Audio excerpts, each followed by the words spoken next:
Mtumishi mwenzangu, acha nikwambie kwamba injili ya biashara sio injili. Injili ya biashara ni injili ya muda. Lakini ubiri watu kweli, watu wabadilike, watu wamrudilie Kristo, watu waokoke.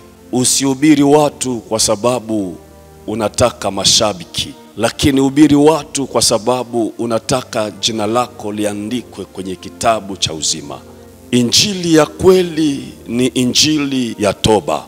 Injili ya kweli ni injili ya kuonesha watu njia ya ufalme.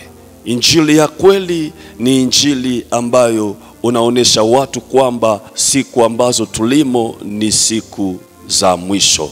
Ni siku ambazo tunatakiwa kutembea katika woga wa Mungu.